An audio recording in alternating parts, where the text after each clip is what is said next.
I love this 13mm lens. It's small, it's well built, it's really sharp, but I just love how I'm able to capture stories with this wide of a lens. I was debating between the Fujifilm 90mm and this Viltrox 13mm as my next lens, and obviously I went with the 13mm. But I just want to go through why I decided to choose this lens and explain just in what circumstances I use this lens.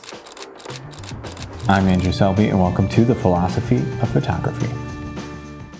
I call this my storyteller lens. Now I've only used this for a few shoots so far, but I already know this is going to be one of my most used lenses, especially for weddings. This one specifically is the Viltrox 13mm f1.4, and it's for my Fujifilm X mount camera, so it's about a 20mm full frame lens equivalent. It opens up to f1.4, which is great for low light situations that you get in a lot of weddings and for separation. So sometimes I just want it to look a little bit different than like a phone camera. So opening it wide open kind of gives it a little bit of depth. So at 13mm, it's fairly wide. It's nothing crazy like a fisheye where you're going to get a lot of barrel distortion. It's going to look normal, but you're going to be able to see just a lot of what's going on, which is why I call it my storyteller lens. This lens is also about half the price compared to the Fuji 90mm, but that had almost nothing to do with why I bought it. Now the 90mm, which is about a 135mm full frame equivalent, the reason I was looking at getting that lens is I really don't have anything telephoto. It's like super telephoto. Kind of the furthest I have right now is my 56 1.2. So that's about an 85mm equivalent, which is telephoto, great for portraits, but it doesn't really have the reach, especially for like ceremonies. Sometimes I need just a little bit more reach depending on how close I can get. I really enjoy the super telephoto shots with like this huge mountain behind them. It's like really compressed. I think that's a very interesting look. So that's why I was debating between the 90mm and then this one, which is 13mm. I already had the Fuji 18mm, so I was opening up a little bit versus like really getting telephoto. The 90mm is considered more of a traditional like portrait lens, and I shoot a lot of portraits as well as weddings. And generally people don't recommend you do portraits with a pretty wide angle lens. Traditional advice would say get the 90mm. But I went with the 13mm, and I couldn't be happier. The 90mm it's got such a narrow field of view. It's pretty much a sniper. You're pretty much getting one thing. You're gonna be photographing a subject and you're not gonna get much context of what's happening around them unless you stack things up, kind of like this. And even then, because of the depth of field, you know, the things that are in the foreground and background are probably going to be pretty blurry. The 90mm is pretty much capturing like a single moment, a single subject. You're capturing like someone laughing during a reception. You're getting a detail shot of the couple holding hands.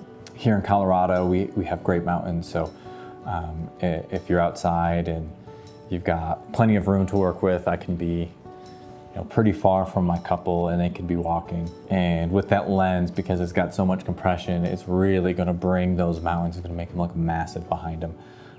So those are the kind of things that you would use like a 90mm for. And I just had to ask myself, what kind of photographer am I? Am I after getting those telephoto shots, singling people out, single moments, photograph single subjects, getting this narrow point of view, getting interest through my lens from a traditional like telephoto lens? Or am I after telling a story? And I'm after telling a story. That's my biggest thing, especially when it comes to weddings. And I'm not saying you can't tell a story with a 90mm, but it's gonna be a much more limiting story. It's gonna be much more focused, narrow story. You're not gonna be able to have as much going on. It is a lot easier to compose a shot when you have this tight field of view and you're not working with as many elements. But that's just a skill issue at that point. And if I want to grow as a photographer, I need to kind of give myself a challenge and shoot wider. Wider is certainly harder, especially when you're working at weddings where the bridal suite has makeup and clothes and people's bags and just clutter everywhere. Or at weddings when you're working with not just the bride and groom, but everyone else, and you really don't have control over what people are doing. So going wider is a much harder thing to do than just going safe and going tight. And singling things out.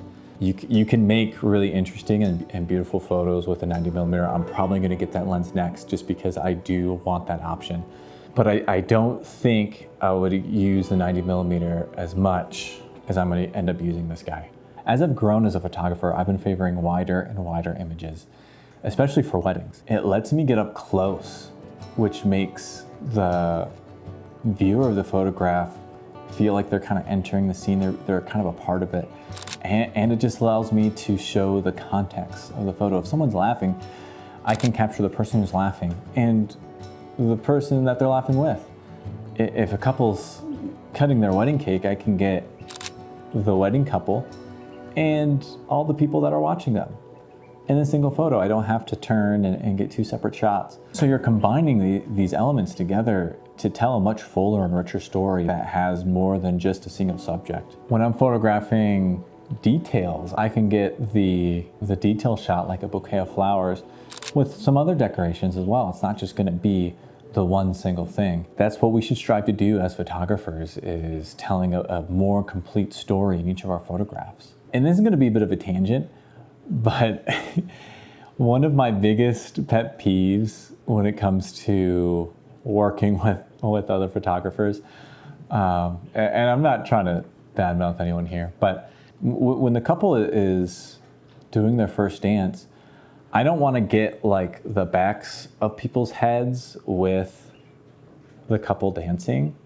That's something, you know, you're showing that they're dancing in front of people. It's like, but I want to get the couple dancing and then everyone's expressions behind them. The wedding isn't just about the couple, it's about all the friends and family that they chose to invite to the wedding.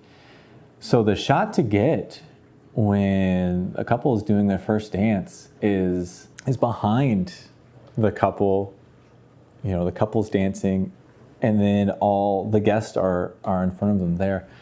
And I can't tell you how many weddings I've gone to where, you know, maybe I'm a videographer, I'm not working with a photographer, or I'm like a second shooter, or you know, just weddings that I'm working with other people, and the first dance is coming up. I go to the spot that's gonna get me the couple plus all their guests, which that's the shot, who's in every single one of my shots, but the other person capturing the wedding because they're there looking at the couple dancing with the crowd. And it's fine if you get a few shots there, but usually they don't move. They probably are upset with me because I'm in their shot, but honestly, like the shot to get is getting everyone else's expression. So yeah, that was just a little bit of a tangent. Didn't mean to upset anyone if you've worked with me before.